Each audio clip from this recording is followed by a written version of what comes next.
Okay, so what we're going to talk about is how to steal an election or how to hack an election if you are a black hat data scientist. Black hat data scientists are way more dangerous than black hat hackers. Black hat hackers will break into your company and steal your data. Black hat data scientists will break into your country and steal your democracy. Okay, so we're way more dangerous. All right, I'm going to try not to swear, be a good boy, because nice people video these things, and the poor videographer will have to work really hard to bleep them all out. However, we are going to cover some topics where I will talk about terrorism, I will talk about Nazi Germany. Okay, some people find these things upsetting, some people find these things offensive. If you do now, I apologize. I'm still going to do it though. All right, so a little bit about me just before we start. It's been a couple of years since I've spoken here, so if you don't know me, my name's Gary Short. I'm a freelance data scientist from the UK. I specialize in cloud-scale predictive analytics. I run my own consultancy and training on that topic, so if you are the president of a medium-sized country and you're looking to hack your next election, then come talk to me afterwards, and you can hire me. I also do work on other predictive analytics work, which is not hacking democracy. You can get me on Twitter at Gary Short, and you can get me on email at gary@donecodingit. See what I did there? In my spare time, I also trade on the prediction markets, where you can actually trade predictions. So if I think an event is more likely to happen than the people who are trading these actual events, then I might buy that event, or I might sell it if I think it's less likely. And this is where I kind of got all of my information about geopolitics, and when I started to look into it, I started to realize that actually it's a system ripe for gaming and ripe for hacking. And so I kind of put this talk together on that kind of subject. But this is where I kind of got this idea from. It's not really my day job, okay? Subverting democracy is not what I do for a living. I just do it for a hobby. Okay, so first of all, let's actually define what I mean by stealing an election, okay? Because that's kind of, obviously nobody walks past and goes, oh, look, there's a shiny election on the floor and steals it. So what do we actually mean? So what I mean is to influence the result of an election contrary to the current mood of the electorate, all right? Now, I see some people are sitting there thinking, well, hang on a second, that's pretty much what every person who's running second in a run-up to election is wanting to do, all right? So yeah, that's kind of true. So let's just strengthen that up a bit. What I mean is to illegally or immorally influence the result contrary to the mood of the electorate, okay? All right, so in other words, how would I hack an election if I were a black hat data scientist? So first of all, let's get a bit of disambiguation here. The difference between amplification and influence, because what we're talking about is influence. And a lot of people get confused between what is amplification and what is influence, right? A lot of people who work in social media get confused between these two terms as well, which is a little bit disconcerting since that's their job. But here's a good example. So have a look at example of Donald Trump here. Unfortunately, the screens are a little bit oddly placed, so I can't actually point, but imagine me pointing at the followers here. That's 61.1 million followers of Donald Trump, okay? He is not influencing them, okay? They were all backcrap crazy before he came along, all right? What he's done is he's just provided a focal point and a tribe around these people. So what he's done is amplified that backcrap craziness, okay? He hasn't influenced anybody. None, I'm pretty much sure, now I haven't checked, but I'm pretty much sure that none of that 61.1 million people were previously a Hillary Clinton Democratic supporter who have listened to the musings of Donald Trump and gone, do you know what, that guy talks a lot of sense, right? I'm actually going to vote for him. So what he does is amplification. What we're looking to do is influence. We want to take people who are going to vote one way and make them want to vote another way. And that's influence, not amplification. With any predictive modeling that we want to do, we have to look at the macro scale and the micro scale. In this concrete example of hacking an election, the macro scale is how do we attack the system of an election, right? The overall system of an election. At the macro scale, how do we attack that? And then at the micro scale is right down to how do I make you do what I want you to do, all right? As opposed to what you want to do. So we're going to look at that two different scales, right? First of all, we're going to start off at the macro scale. So how do we attack an election? How do we hack an election at that systemic scale? So the first piece of data science we're going to use to do that is segmentation or clustering, okay?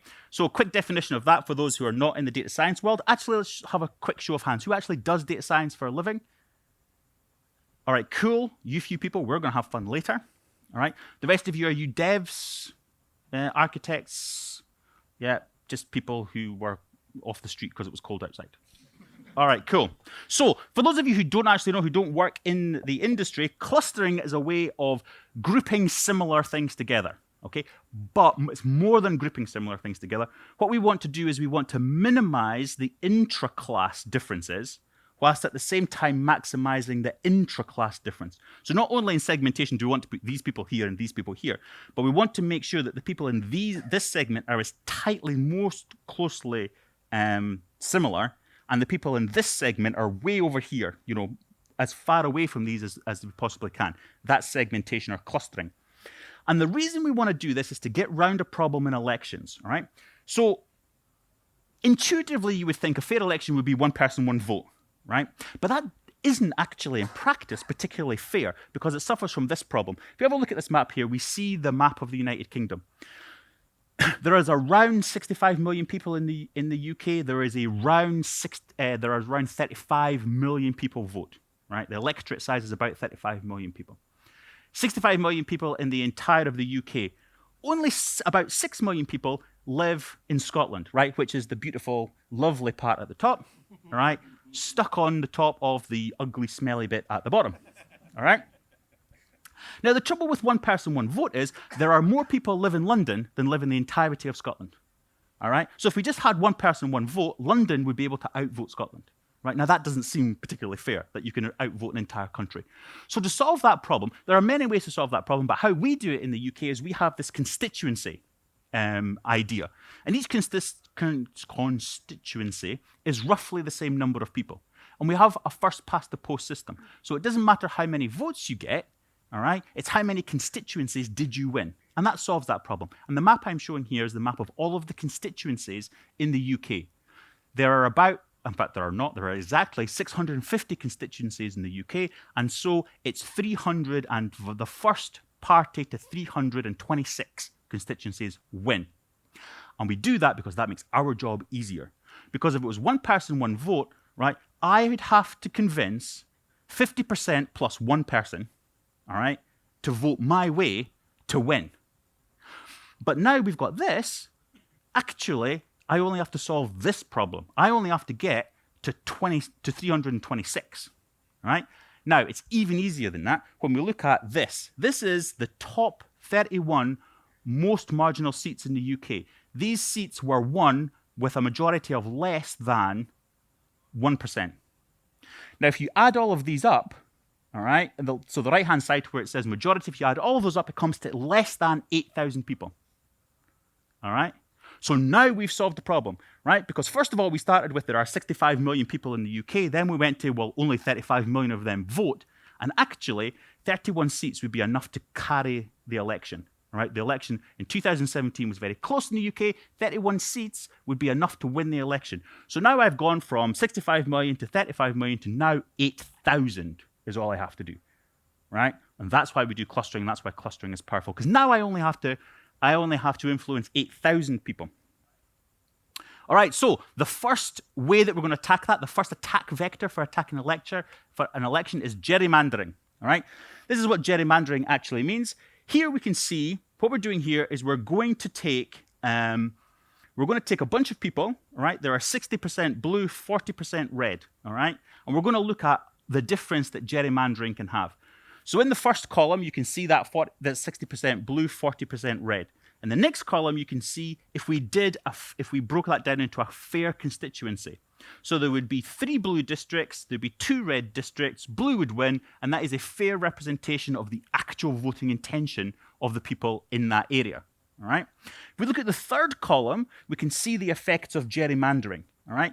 Gerrymandering here has made it 5 blue districts with 0 red districts. Blue still wins, which is overall what would have happened anyway, but red gets 0. seats, right? Clearly not fair. And then the last one, what we've done is we've set up gerrymandering where we've gone and we've made the gerrymandering and put in the districts whereby there's 2 blue districts and there's 3 red districts, and actually red win where actually they only had 40% of the support. So as you can see, gerrymandering constituencies is an extremely powerful way to hack an election. All right, that's fine. Great. Well done, Gary. Awesome. But that only happens, so in the UK, that only happens once every 7 years. Once every 7 years, you have the chance to change the borders of the constituency and affect that, right? So how would we actually influence when that happened? What I'm going to do, it's a really good question. I'm glad you asked, right? I'm going to come back to that because I'm going to cover another 2 attack vectors, and together with gerrymandering, these other 2 attack vectors, we influence the people in exactly the same way. So I'm going to group those all together, and I'll cover how we influence those people at that point. The third attack vector that we're going to use is tossing, okay? The attack vector here is, it's designed specifically for postal votes. Who here uses a postal vote because they travel a lot and they can't be 100% sure? Okay, I do too, right? Tossing a postal vote means to come in and somebody will look at this and go, no, that doesn't meet the criteria because it's in the wrong envelope, it hasn't been signed, it's not filled in properly, more than 2 people, more than 1 cross has been put on it, some bullshit reason, right? And that just gets tossed in the bin, okay? Here's the interesting thing. In the UK, those aren't kept. A count of them are kept so that you know how many were spoiled ballots, all right? But the actual ballots are not kept, okay? So there's no right of appeal, okay? You might not even know that your ballot was tossed, all right? So you might have thought you counted your vote counted, right? But it went straight in the bin. So obviously, that's done in a darkened room, right, with people going, no, not that one, not that one, not that one, all right? So if we can influence those people, right, that's an attack vector, okay? This happens a lot in the US, right? So it happens here in Georgia, Florida, New Hampshire, okay, Michigan, right? Pretty much everywhere where it's tight, right? Anywhere where somebody wants an advantage, you're going to get tossing, right, of postal votes, all right? If you want to be 100% sure that your vote counts, never ever use a postal vote, because black hat data scientists, like I could be, okay, will use that as an attack vector. Another attack vector, the next one we're going to cover, the 4th one, okay, check that, we're only 13 minutes in, we're already on number 4. All right, so the 4th one we can use, the 4th attack vector is caging, all right?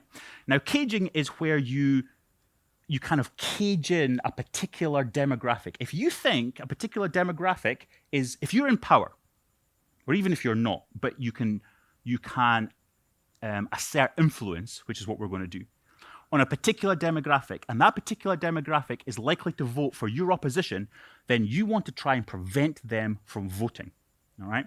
Now, there are lots of ways to do that, okay? In America, and I pick on America not because America is particularly bad, but it's very good at highlighting the issue because voting is something that's run at the state level, okay? So in the UK, I don't know about Norway, but in the UK, it's run at a national level. So you decide the rules, but the rules are the same everywhere, okay? In the US, it's run at the state level, which means that actually you could end up with 50 different sets of rules, one for each of the states. Now, it's not quite that bad, but if I show you the map of the US, then what it does is it's very good at highlighting this point. So what we've got is these 50 states, and actually, it goes to very, very strict photographic ID, right?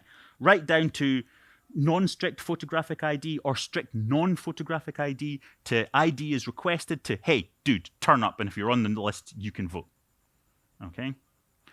Now, you can see that you better believe that the states where I've got strict photographic ID, it won't just be, when they say strict, what they mean is government issued, right? Which is really passports, okay? Or driver's licenses, things like that. So those are an extremely effective technique. We don't do that in this country, but it's an extremely effective technique of stopping poor people from voting, right? Because if you can barely put food on the table, the chances are you don't have a passport to take your 3 foreign holidays a year, all right? if you are struggling to put food on the table, you probably don't have a car on the drive, right? You probably don't need a driver's license. If you don't have one of those two forms of identification, guess what? You can't vote, we've decided. All right? So now your vote doesn't count. So there's an example of caging. Now, people say that this is, especially in America, they say this is to stop voter fraud because voter fraud is a big problem. Now, it would be a big problem if a lot of people were doing it, right? If a lot of people were fraudulently voting for one candidate or another, that would be a big problem. But in the 14 years between 2000 and 2014, there were 31 cases of voter fraud, right? In all of the elections that happened in that time period, 31. Now, the electorate in the US is huge. It's hundreds of millions, right? So multiply that by the number of elections that happened in that time, right? And 31 is tiny, 5 or 6 decimal places, right? So this is not a big problem. Nobody is putting these operations in place and going to the expense of doing all of that admin, right, for 31 people, right? It's voter suppression and it's a hack on the elections, right? It's a way for us, black hat data scientists, to hack the election. All right, so now that we've covered those three, gerrymandering, tossing, and caging, obviously, you can't influence those as an outside source. You have to be part of the organization that are doing that, okay? Whether it's actually at the electorate where you're actually counting the ballots, so you're actually taking these ballots out and you're throwing them away, okay? Or whether it's at the gerrymandering of the actual constituency level, you have to be there when that happens. So we actually don't really get, unless we're super organized, right? And in the UK, we're planning 7 years ahead for a boundary change commission, right? And we're going to plant our guys in there, right? And that's a bit too conspiracy theory, even for me, right? How are we going to influence those people? There are 3 main ways of influencing people, okay? There is the obvious one, bribery. I can say to you, I'm going to pay you $10 if you put a green card in that box on your way out, right? Bonus, right? Easy way to earn $10. Now, I don't like that particularly, right? Because it's a weakness. Because all that's done is prove. I'm sorry, I'm picking on you. I'm about to cast nasturtiums upon your character here. All I've proven is that this gentleman can be bought, right? Well, that doesn't really help me because somebody else might say, well, that's great, but actually, I'm in contention with Forgari for worst speaker of the week, right? So I'll give you $20 if you put a red card in there, right? Now, you're just as likely to say yes to that guy as you are to say yes to me, right? Especially if he's going to pay you $20, right? So bribery doesn't really get us there because I want guaranteed. The people who are paying me to steal democracy want results. They don't want to say, well, yeah, I bribed this guy, and he may or he might not do what we want him to do. So that's really out. There's good old-fashioned blackmail. You look like you're up to no good, sir. You look like I could totally blackmail you to do something.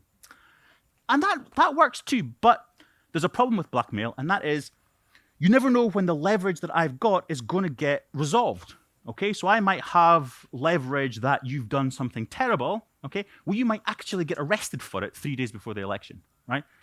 That doesn't really help me. In the UK right now, I don't know if you're following it, probably not, because it's dull, even for people who live in the UK, right? But there is a Conservative Party leadership election going on in the UK right now. And last week, one of the contenders came out and said, yep, I totally took drugs. Okay? And so he admitted to that. So if you were using that kind of thing to blackmail him, that's been resolved. That's out in the open now. Your leverage has gone, right? And if that goes just before the election, so does your influence, right? And you can't guarantee that it's not going to, right? So that doesn't really work for me either. What I want to do is I want to reach in and I want to use another scientific tool. I want to use some behavioral psychology. An awful lot of people don't actually realize what a hard science psychology is. Psychology really is and by hard science, I mean, it's not soft, opinionated kind of thing. It's real hard statistical data science, right? So this stuff is well researched. So this is what I want to do. Because this guarantees me results, because what I'm going to do is I'm going to make you want to do what I want you to do. And that is the best way instead of forcing you. So Let's have a quick demo before I go into these things. Let's have a quick demo of what that actually is going to look like. So I want somebody killed, right? Because they've annoyed me. I don't know, maybe they think qualitative statistics are as good as quantitative statistics, and we all know that's complete nonsense, right? So this person has got to go. Hands up here in the room who's going to do this for me. Who's going to commit cold-blooded murder? One guy, excellent. That's what I like. I like the psychopath in the room. Didn't even ask how much I was paying. It's like, dude, I'll do it. I'm not going on the boat trip today anyway. I couldn't get a ticket. It's totally cool. I'll take care of that dude. All right, so pretty much nobody in the room. All right, fair enough. Put your hands up and keep your hands up if you are a parent in the room. Put your hands up, keep them up. All right, a lot of people. Keep your hands up if you would kill to protect your children, right? That's pretty much most people. All right, put your hands down. Awesome. All right, it's pretty easy to do that. If you come home, right, and your children are in immediate danger, you can see, knife man is about to knife them, and for some reason you have a gun. Hey, it's my scenario. I make the rules, right? You take your gun, you can shoot them. It's easy at that kind of level, right? But let's see what difference a change in the scenario makes to your protection of your children. Can I make you less protective of your children? So let's say that's not the scenario. You've not come in home, your kids are not in immediate danger. But I phone you up and I say that I am a member of the Norwegian Internal Security Services. Right? In fact, I might actually come to your door with a policeman in uniform. And I tell you, here's a problem we've got. We've got a guy who's coming with a car packed with explosives. He's going to drive it into your school, killing all the children, including yours, right? Including yours. Apparently that's important, right? Including yours, all right? There's no way to get a specialist team there. He might notice, right? The only chance we've got is you and your rifle, because he's got to pass your house. Your house is in a remote area. You've got a clear view of the road. You're the only chance to save these children. Here's the rifle. Here's the ammunition. Get the job done. Who's going to kill to protect their child when the danger is not immediate like that? There's no way to stop it, so it's going to happen, but it's just not so immediate. So if you were a parent, you put your hand up before, yes, I will kill to protect my child. Who would kill to protect their child under that scenario? Put your hand back up again. All right, so I reckon 1, 2, 3, 4, 5, 6, 7, 8, 9, 10, 20. Okay, so there's about 30 people, right, who said, yep, I would take that shot, okay, as opposed to a room full of nobody when I asked you. So now if I want you to kill somebody in cold blood, all I have to do is to construct a scenario that makes you think you're in a position where you want to act in the way that I want you to act, right? You have no way of knowing if when I come to the door, I'm a member of the Security Forces of Norway. Who's ever met a member of the Security Forces of Norway? Okay. Did he look any different from anybody else, right? Did he have a big badge that said, by the way, I'm security service, right? It was just me who said I was, right? I constructed a scenario, and about 40 people, maybe, let's be conservative. Maybe it was only 20 people out of a room where there was nobody before would now commit murder for me just because I constructed a scenario that made you want to act the way I want to act, right? Now, I made that up in about 60 seconds here. Think of the scenarios that I could create if I actually knew a lot about you and I was targeting an individual person, okay? If I can get you, 20 people, to kill someone, I sure as shit can get you to pull some postal votes out for me, okay? So let's have a look at some of these psychological tricks that we can use. So one of them is a compensation effect. The compensation effect is really good. We're going to reverse it. What it normally is people use it to excuse bad behavior, okay? So let's say you come to this conference, all right? Let's say I come to this conference. I meet a woman. Woman is gorgeous. For some bizarre reason, she thinks I am cool as well. We have a night of awesome passion, and then the following day, we go our separate ways. I might feel quite bad about that the next day, right? And the human brain doesn't like to feel bad. It goes like that jazzy feeling, we don't like that. So what it will do is it will use this compensation effect to actually make itself feel better, right? And I'll say, well, actually, I lead a good life. I pay my taxes, I don't kick the dog of an evening. I don't drink heavily. I don't take drugs. I'm generally a good person. I've done this one bad thing. That one bad thing doesn't make me a bad person. That is the compensation effect. But we can reverse that if we're wanting somebody to actually help us do what we want. We can reverse that compensation effect by saying, look, you live a pretty dull life. You're a mid-level bureaucrat. You're responsible for looking after, you're responsible for looking after the postal votes. You went to university, but you've not really amounted to much. Here is your one chance to go down in history, to help democracy move forward. This is your chance to compensate from what is, to be fair, just an ordinary life, right? So we can use that trick to kind of motivate people. Number 6, the next one is power of names. Okay, power of names is incredibly important, right? If I say to you, we're going to hack an election, right? We are going to subvert the course of democracy here. People are going to go, yeah, I'm not really up for that, mate. That sounds like something I don't want to do. It sounds like a bad thing, all right? But if I say to you, look, we all know democracy is broken, right? That's a busted thing, all right? It needs to be corrected. While we wait for government to catch up on us, what we're going to do is we're going to make a democratic correction to the system so that it works properly. Oh, democratic correction, you're saying? Well, that could be something I could be on board with, right? That doesn't sound like subverting democracy at all, okay? So it matters what you call things. Number 7, broken window effect. Stanley Milgram did a great experiment in Detroit, right, where he put a car and he left it on the street, and he left it. Do you know what happened to that car? Nothing. Not a thing, right? People just walked past it, completely ignored it, like it was a car on the street. And what he did, and this is how it gets its name, was he broke the rear quarter light of the car. All right?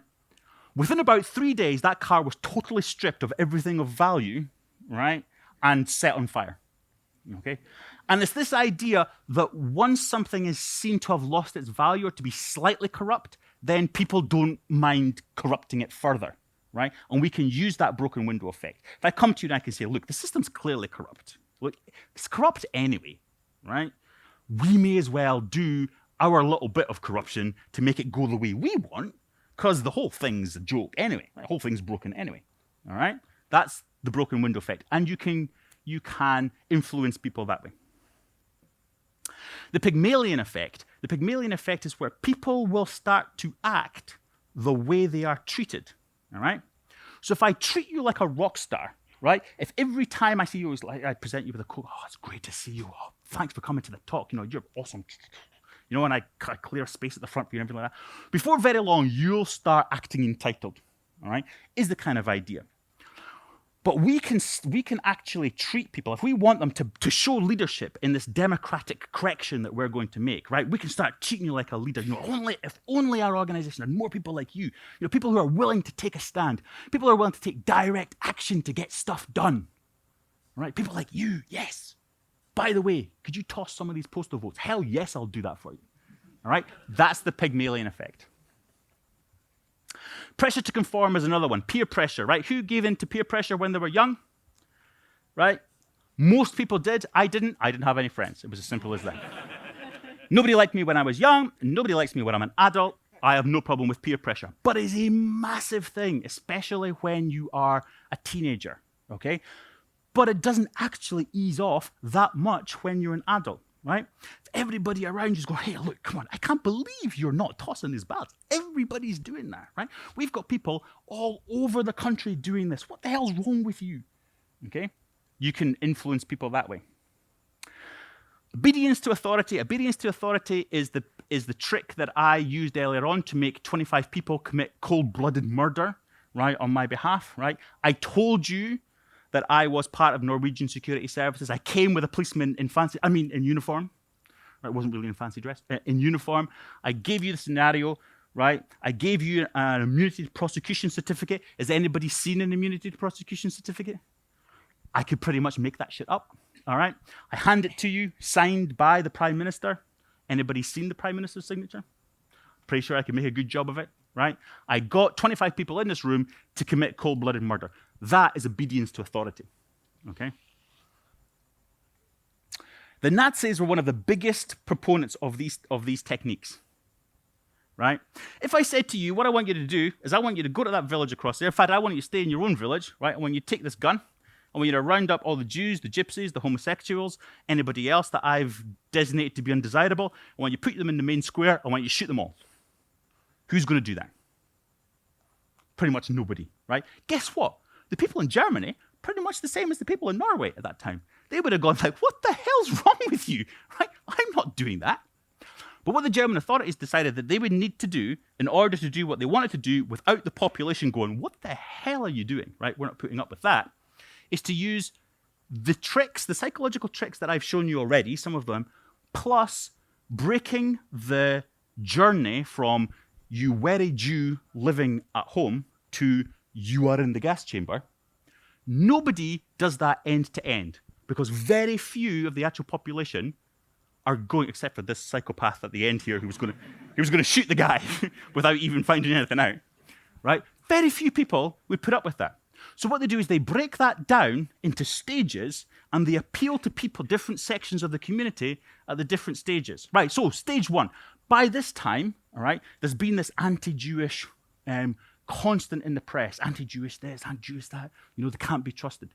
Now I come along and I say, look, we've got a problem with the Jews. We can't really trust them. They are a threat to our national security.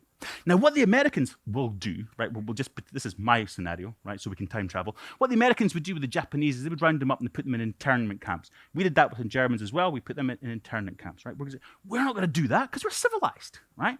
But we do need to be able to have them in a central place so that we can keep an eye on them, all right? Law and order, national security, but we're going to do it in a humane way. Instead of locking these people up, what we're going to do is we're going to take them from their houses, where they are just now, right? We're just going to put them in other houses, but we're going to put them in one part of the city so we know where they all are, we can keep an eye on them, we'll all be safer, right? Now, nobody was up for genocide 5 minutes ago. There's a surprise, right? Nobody was up for genocide 5 minutes ago, but who would at least find that argument reasonable compared to genocide, right? We need to keep an eye on them, right? We don't want to put them in internment camps like the Americans do, like the Brits do, because we're civilized. We're just going to move them to a different part of the city. Who thinks that at least sounds plausible? Okay? So once you've got them in a different part of the city, now you need to move them to camps, right? So now you're going to appeal to the humanitarian people within society, and you're going to say, but look at the ghettos. We thought we'd put them in a part of the city, okay? And it seemed like a good idea at the time, but look at it now. They're all overcrowded. There's disease everywhere. It's terrible, right? What we need to do is we need to move them out of those dirty, unhygienic, disease-filled houses that they're in and put them into purpose-built accommodation where they can be clean and safe and looked after and healthy, right? And that's how they get them moved to the camps without the population doing that, all right? So the kind of things, so those were the kind of techniques that the Nazis used on their own population during the war. If you could get a population to at least follow on with you and not rise up and revolt for that kind of thing, you absolutely can get normal men and women to do things like what we're talking about here, ballot tossing and caging and those kind of things, okay? So that's how we can attack. That's a few ways. Obviously, in an hour, we can't do all the ways, but that's a few ways that you can attack at the systemic level an election, okay? Let's look at the micro level now. How I'm going to actually make people vote the way I want them to vote. Here we're going to use a data science technique or theory called the system justification theory. Now, system justification theory is very complicated. I could spend a whole hour talking about that, but for the purposes of this, we can think about it as being two simple things, okay? If I want people to vote for the status quo, right? So if it's an election, the current government, right? If I want them to vote for the status quo, what I'm going to do is I'm going to inject fear of change, okay? In the UK, it looks like this. We had a Brexit vote, right? 3 months up till the election, it looked like we were all going to be sensible people. Even on the night of the election, it all looked like we were going to be sensible people, all right? Turned out we were all batshit crazy. Who knew, all right? Part of the reason that we didn't vote the correct way, and the correct way is how I wanted to vote, obviously, right, was because of this, the Remain campaign. The Remain campaign did a very poor job of campaigning because they relied completely on system justification theory, right? So there would be headlines like this in the paper. No deal Brexit would be the worst crash since the 30s, right? It's not going to be fun, right? The British economy will take a dip. It's not going to be the 1930s again. There's not going to be soup kitchens and queues around there and people throwing themselves out of buildings, right? It's not going to be that bad. This one, Brexit shock will trigger a year-long recession, the Treasury warns, right? I love this one. EU food aid for no deal Britain, right? People like Norway will have to send us food parcels because we will starve because we've suddenly left. I don't entirely understand that one, okay? But that's what injecting fear looks like. You have to vote Remain. Here's the horrible things that will happen if you vote to leave the EU, okay? The second part of system justification theory is to say, if you want people to vote for change, i.e. the party that are in opposition right now, then what you have to do is you have to show that you will be more stable. So what they've got just now, stability, the things that everybody wants, you will have more of that, and you'll be better off at the same time. So there's things like this. You know, instead of paying 350 million to the EU, we can invest that in our NHS. That would be good. Well, we'll be better off then, won't we? Okay. Let's take back control, right? We can get control of the economy, control of the borders. We'll be more secure. We'll pay less tax. Everything's going to be awesome, right? There'll be less of the bad things. There'll be more of the good things. It'll be awesome. Land of milk and honey. Okay.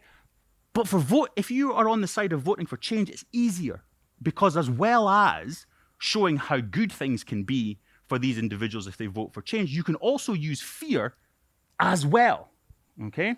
So you can say, look, 76 million people in Turkey, and obviously every single one of them is going to come to the UK, right? Whoa, scary people, right? Yeah, we don't want that. Fear, okay? Here's a fact, right, in the UK. Hopefully it's not true in Norway, but it may well be. Here is a fact for the UK, and we can use this to attack the elections as well. Item number 12. We live in a post-factual society, right? We do not care about the truth. It's not so much that we don't care about the truth, it's we don't believe anybody anymore. Which wouldn't be so bad, but we're too damn idle to go check. That's the real problem, okay? Governments say, here is a government statistic, here is an absolute government fact, and you go, I do not believe you. Okay, the next thing out of your brains should be, let me go check that, all right? But we don't do that second thing. We just go, yeah, I don't believe you. More dangerously, what we do is we attach that same kind of credibility to stuff that anybody says, all right? The government says, here's a government statistic. You go, nah, right? If Nigel Farage, just a man in the pub, goes, well, here's another fact. You go, nah, I don't really believe that one either. But I don't believe that to the same extent as I don't believe the government sources of statistics, right? And that's a big problem, coupled with the fact that we're all too damn idle to go actually check. Also, one of the things that's led to the problem of a post-factual society in the UK is the media have gotten lazy, okay? There is a classic example, there's a classic meme that shows how lazy media have gotten, and we're going to use that to attack the election. And it's this. It's the classic meme, and the meme goes like this.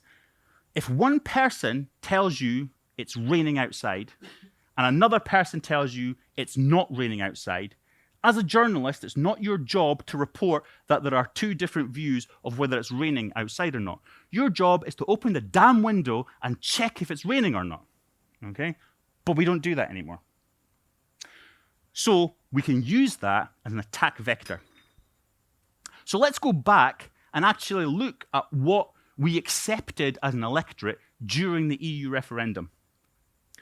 Let's give our NHS the 350 million the EU takes every week. That is a lie. There's no other word to get around that, right? That is just not true. Not only is it not true, but it's trivially easy to prove it's not true, right? We don't give the EU, it's true on two clearly, obviously wrong facts. Firstly, we don't give the EU 350 million pounds a week, right? That's the bill, right? But way back in the day, Prime Minister called Margaret Thatcher negotiated a rebate, right? So that's the bill, but we don't pay that, right? So even if we were going to invest every single piece of the money that we were going to send to the EU in the NHS, right, it still wouldn't be 350 million pounds. And we're not even going to do that because the EU does a lot of things and it funds a lot of things in the UK, right? It funds farming, it It provides funding for infrastructure. It does a whole bunch of things, right? So if you give all of the money that you save to the NHS, who's going to fund that stuff, right? So you were never going to do that anyway, right? So the whole thing is a lie, a trivially simple to prove lie, and nobody ever did. I never saw a single TV debate, a TV interview, or a newspaper interview where somebody said to the Leave campaign, this is bullshit and you know it, right? Didn't happen. This one is clever because what it does is it melds damn outright lies with the truth, right? And those are the really sneaky ones. The ones where you go, well, that is true, actually, I checked that, right? So we covered the money, the economy. We can create jobs with new trade deals. You can't, right? That's a lie, right? There are no new jobs to be had, right? The unemployment rate in the UK is in the low single digits, right? That pretty much means that everybody who wants a job or is capable of holding a job down has one, right? You're left with the kind of the unemployable, the long-term sick, and let's face it, the idle. I mean, there are people in society who don't want to work. But pretty much if you've got low single-digit percentage of unemployment, pretty much everybody who can have a job or wants a job has got one. The only way you're going to create new jobs is, guess what? If you have immigration, right? If you create more jobs and your local population have all got jobs, the only way you're going to service those jobs is to have immigration. But Leave were arguing against that. So that is a flat-out lie.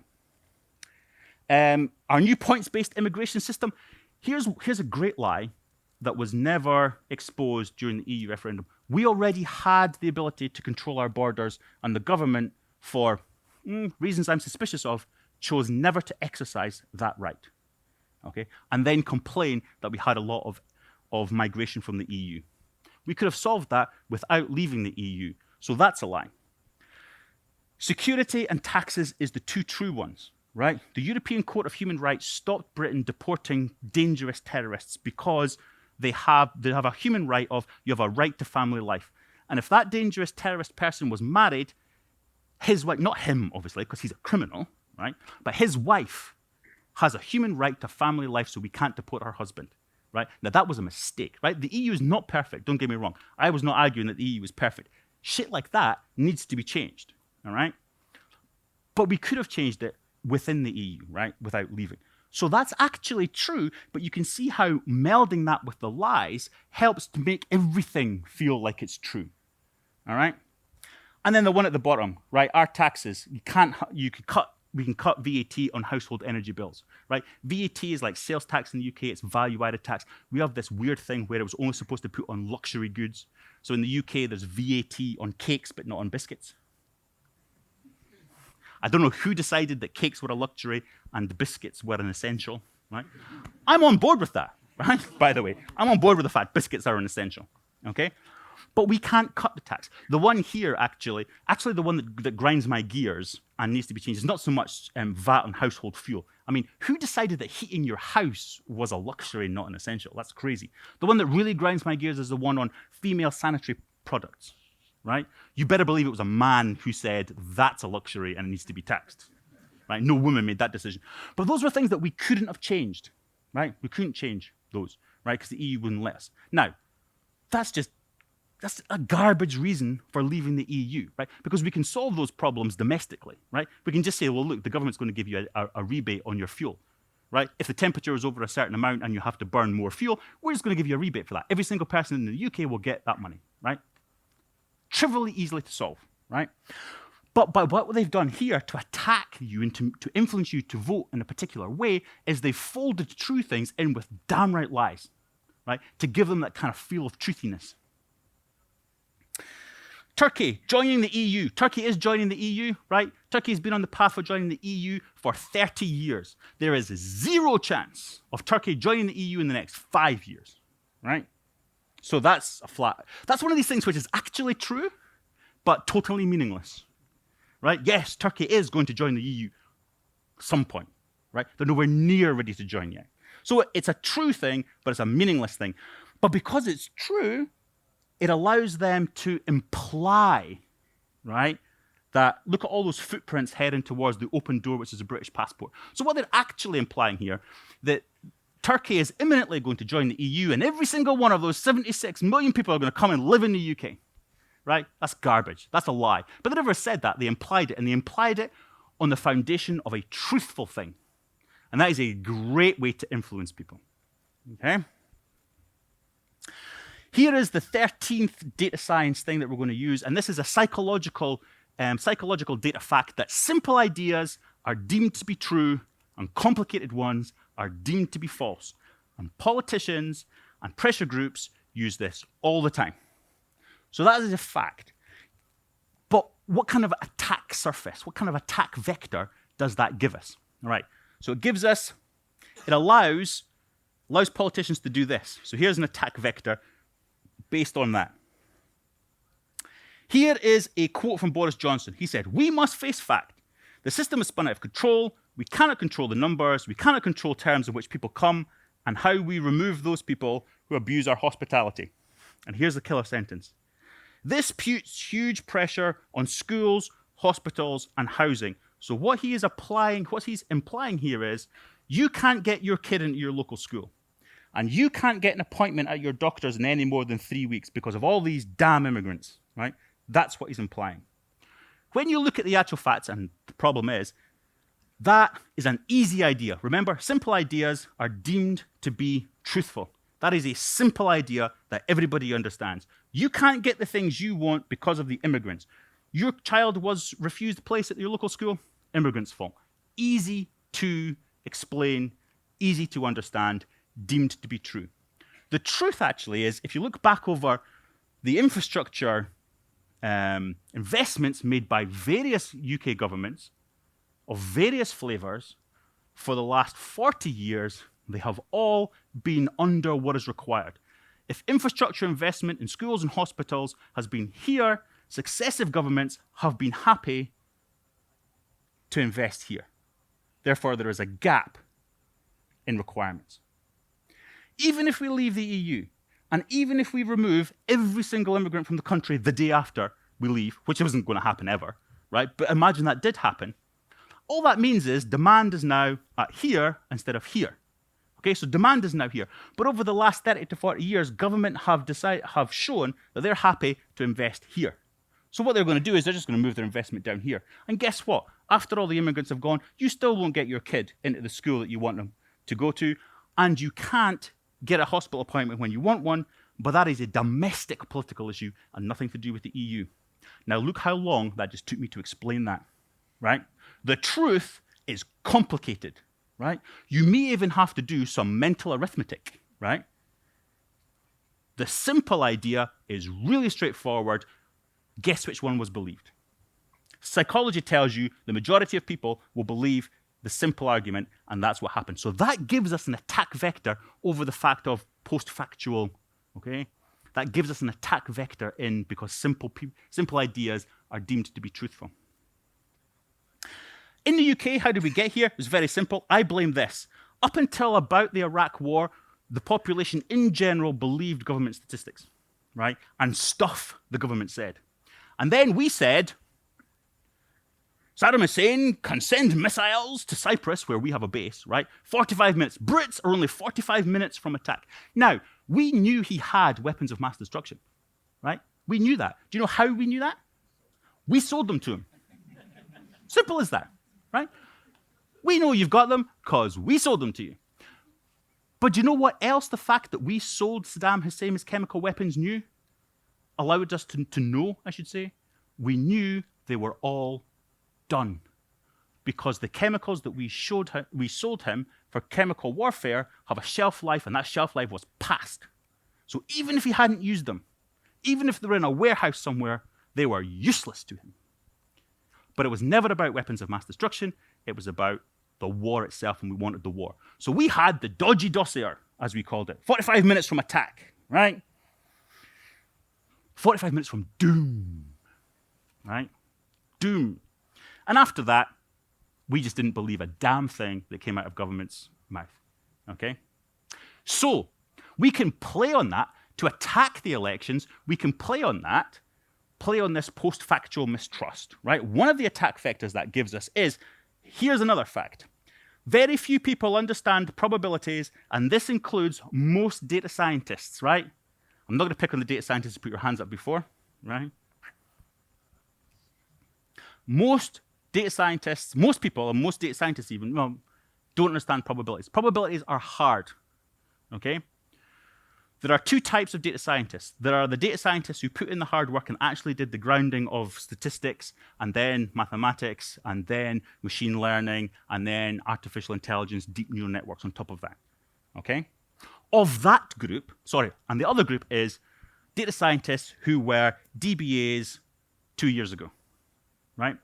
I will absolutely guarantee you that you, as a DBA 2 years ago, have the knowledge to look at all of those algorithms and code them up and make them happen, right, in 2 years.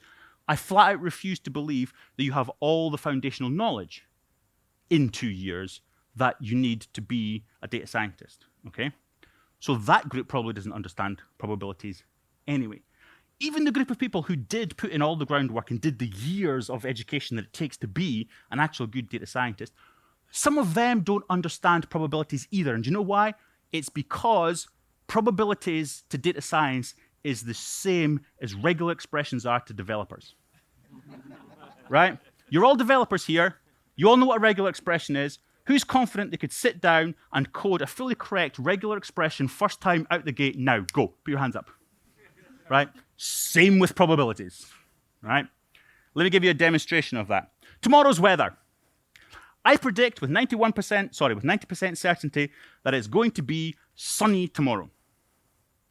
Tomorrow comes and it pisses down rain. Was I right or was I wrong?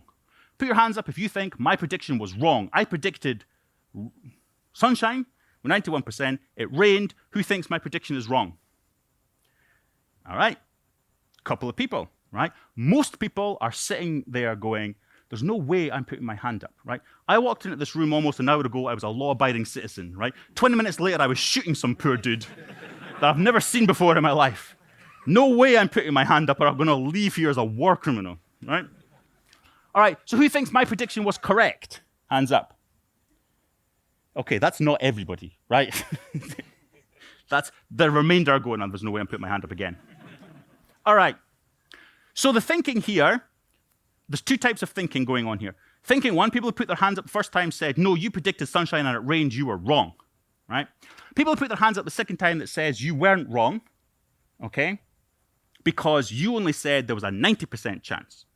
So there's a 10% chance that it would rain, and it rained, therefore you were kind of right, haha, okay? The answer to the question is a trick question. The answer to the question is you can't tell whether I was right or wrong. Right? You're good. That's bullshit. I went outside. It was raining. Right? I can tell it was raining. You said it was going to be sunny. I can tell. You can't tell whether it was right or wrong because I didn't say with 100% certainty. I said with 90% certainty. So you can't tell from one prediction whether I'm right or whether I'm wrong. Okay? Because I said 90% chance of rain, 90% chance of sun, 10% chance of rain. It rained. All right? You can't tell from one prediction whether I'm a good predictor or not. All right? What you have to do is a thing called calibration. And what you do is you gather up 100 of my predictions where I predicted a 90-10 split, right? You gather 100 of them and you count them. And on that 90-10 split, if 90 of the things that I predicted with 90% certainty happened, and 10 times out of that 100, the thing that I said, but there's a 10% chance this other thing will happen, happened, then I'm correct. All right? But only then. With one prediction, you can't tell. Pretty much, right? If you don't understand probabilities, I can rock up to your workplace, you can hire me, I can say, I predict this, and regardless of what happened, right, I can claim victory. It's like, but you predicted 90% chance of sunshine, and I got wet. Yes, but I said with 10% chance it would rain. Yay, go me. Okay. Early applause makes me nervous. All right, so we've still got 5 minutes. All right.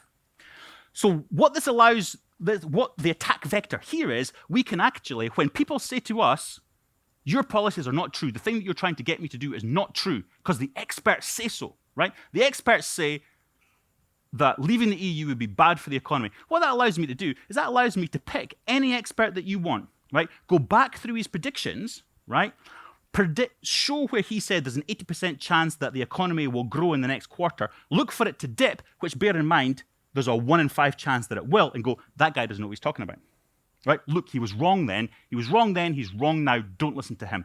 Every single expert that you can pick up, right, who's predicted what's going to happen, I can prove to you that he was wrong in some way. I can prove to you, in a way because you don't understand probabilities, that he was wrong, right? And you will believe me because simple ideas are believable.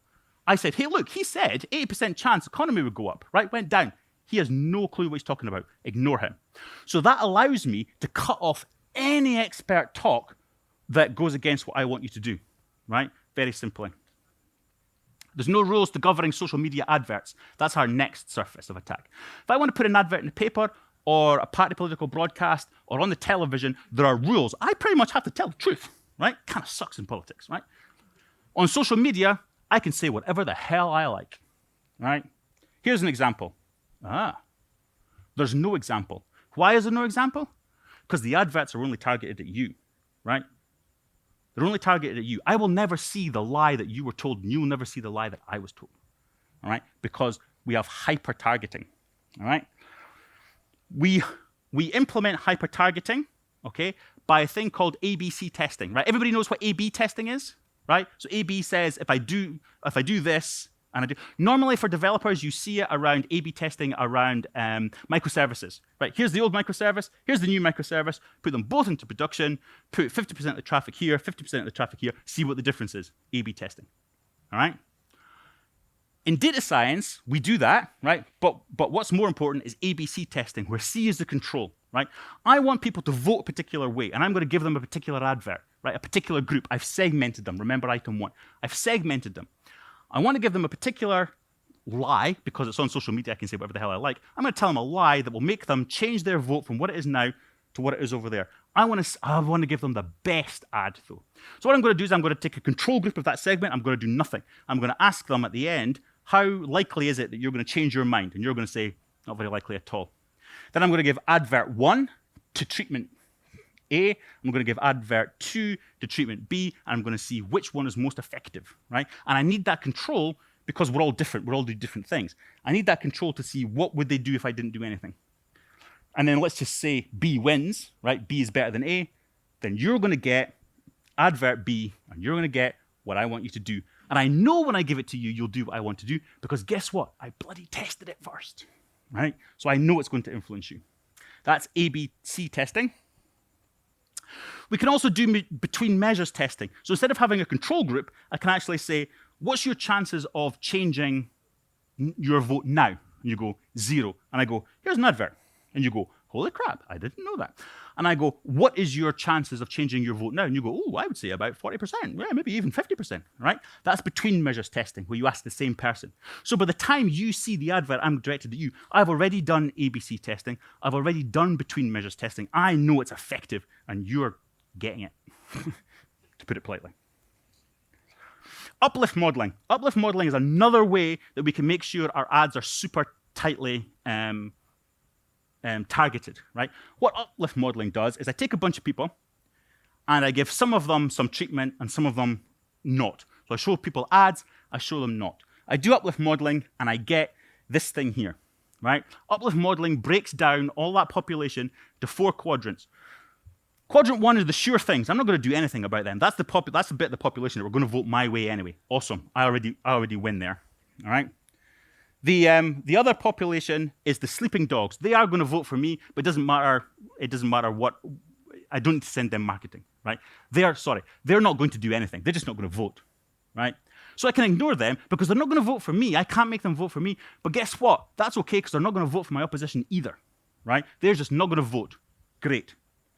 Quadrant 3 is the persuadables. These are the people I want to target. Out of the entire population, we're down to 25% now, right? Now it's down to, because remember, we did the segmentation at the start. To actually steal the British election, I only needed to influence 8,000 people. Now I'm down to a quarter of that, right? That's scary numbers. I can almost visit those people, right? Because that's the only quadrant where I can actually make a difference. Because the 4th quadrant is the lost causes. They're going to vote for my opposition regardless of what I do. So now we've gone from 65 million to 35 million to 8,000 to a quarter of that, which is 2,000 people. All I needed to win the 2017 election was 2,000 people. The last thing we're going to do is we're going to build a tribe of defenders, okay? Martin Hinselwood is going to love this bit, right? One of the things that you've got to do is you've got to build people who will defend your position regardless of what it is, okay, to whatever extreme. And the SNP in Scotland, who argue for Scottish independence, are very good at this, okay? They are very good at this. So here's a few examples of them, all right? So here's somebody who's part of, they named themselves the cybernats, right? The cyber nationalists. So here's a cyber nationalist going out onto the Twitter sphere and saying, hey, look, you need to negatively review this place, right? Because it's the person who runs this business, right, is a union supporter. They support the union. They're anti-independence, right? We need to drive down their business. The reason they do things like that is because other people look at that and go, do you know what? I'm going to keep quiet. Right? I'm no longer going to defend the union, right? And no longer defending might not be promoting the alternative, but at least you're not defending the thing that I'm against, right? So that keeps them quiet. It isn't only actual members of the public. Here's an extremely dangerous one. I was actually really quite angry about this one. This guy is a council member, so he's an official SNP person who serves at the local level. Now, what his tweet here is, the kind of cover he's given himself is on the second paragraph, right? The last paragraph where it says, on this day in 1916, James Connolly was tied to chair and shot dead for his role in the Easter Rising. That's Irish politics, right? It doesn't really matter what that is. That was his cover. But when you read the first paragraph, he says, we believe in constitutional action in normal times, i.e. we want to vote for independence in normal times, okay? We believe in revolutionary action in exceptional times. These are exceptional times. That's about as strong calling for revolutionary violence as you can get without actually saying, you should go in the street and beat up a unionist, okay? The same week that happened, local Tory councillor got his car petrol bombed. Now, as yet, those two things haven't been officially linked, right? Because they haven't caught anybody yet, right? But it doesn't matter if they're not linked. It's that kind of dangerous talk that leads to that kind of stuff, right? And it shouldn't be allowed. But guess what? Social media. There's no rules. He wouldn't be allowed to go on the local radio and say that. He wouldn't be allowed to put a letter in the newspapers, an ad in the newspaper saying that. But on social media, he can. You need that kind of band of defenders to push that kind of thing. Do you know what?